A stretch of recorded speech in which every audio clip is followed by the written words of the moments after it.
Assalomu alaykum ustod. Ovoz man هست؟ هست. سوال داشتم استاد. همین مادری من 15 سال پیش گذشته شدگیم. یک برنامه شما را گوش کردم که اما روزهای نگرفتگیشه باید کفاره دهیم. ما پدرم پرسیدم خلاهام هیچ که نمیدونه که مادرم چند سال مقصد روزه گرفتگی نیستن. هوای چه خیل کنیم؟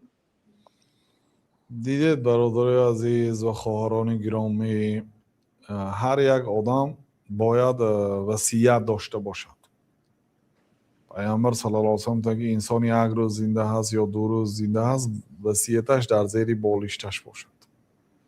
سبحان الله، بعضی علما را وصیتاشون را خواندن. 2 روز پیش از وفاتشون تغییر داده بودند سنشه. یعنی در وصیت آدم می نویسد که به فرزنداتون چی توصیه دادنی هستید بعد خودتان، از کی قرض دارید، کی به شما قرضدار هست، چند روز روزه قرضدار هستید، زکات چقدر قرضدار هستید. همیشه باید نویسید تا اینکه بعد وفاتتان پیش از تقسیمات میراثتان وصیتتان اجرا کرده میشد. من این مادری، این خواهر وصیت نکرده رفتیان. من نه پدرش میداند که چقدر قرضدار است، نه خودشون میدونن. خب به هر حال بعد اینا فراموش، به هر حال دیندار بود است این خواهر، از دین و از شریعت با خبر بود است. من اینقدر زحمت کشیده در داخل همین استریمیارد نصف شب خسته در آمد از پرسیدن به، لیکن اون آدمایی که پروای دین ندارن، پروای شریعت ندارن، پروای پدر و مادر ندارن که در قبر چی احوال دارد، اونا وای بر حالشون. به هر حال به سوالتون جواب همین است که تقریبا حساب میکنید. مثلا سال 2010 روزه میداشتن، گفته سوال دید پدرتون ها میداشت. 2005 چی؟ ها میداشت. 2000 چی؟ نمیدونم. گوید 2003 چی؟ نمیدونم. 2005 حساب میکنید. خب کی بلاغت رسیده بود؟ مثلا 12 سالگیش یا 10 سالگیش. این زنهایی که خودتون مثلا کی ماهانه دیده باشید یکم بار، یعنی مادرتون تقریبا 1-2 سال پیشتر شاید به بلاغت رسیده باشن، همون حساب میکنید و همین به کفاره نه فدیه میتید.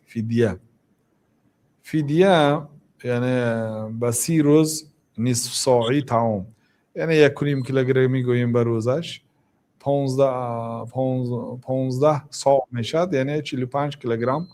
مثلا 1 سال اگر روزه نداشته باشن یک لینچه آرد، مثلا 10 سال نداشته باشن 10 لینچه، همین خیلی.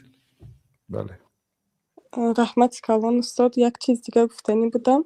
مادر من کسل سرطان گذشته شدگیم، 5 سال بیماری داشتم. 5 سال بیماریشون عضل حساب میکنیم به فکرم یا چه خیلی؟ 5 سالی روزه این خیلی عبادتی هست که اگر رفتو شخصا روزه رو داشته نتونه، جای نشینش هست.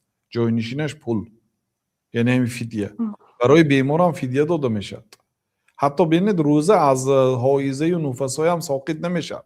کدام زنی که نماز ساقط میشد با وجود بزرگی نماز، از سبب بسیار بودنش و مشقت شدنش الله تعالی از مهربانیش به زنها آسان کرده. مثلا 5 روز ماهانه دیدید 5 روز نماز نمیخوانید، 25 وقت نماز برای شما عوف است. لیکن روزه از سبب اون که هر ماه نیست، در 1 سال در داخل 12 ماه یک بار است، بنابراین 5 روز روزه داشته دادن هیچ گپی ندارد. بنابراین روزه بر ذمتان قضا و قرض باقی میماند، اما نماز بخشیده میشد. یعنی این خاص برای زنهای حایضه و نفسا، اما برای دیگرها نماز هیچگاه بخشیده نمیشد. روزه هم اگر روزه که داشته نتونست از سبب عذری بیماری، به جاش الله تعالی فدیه را مشروع کرد. بله.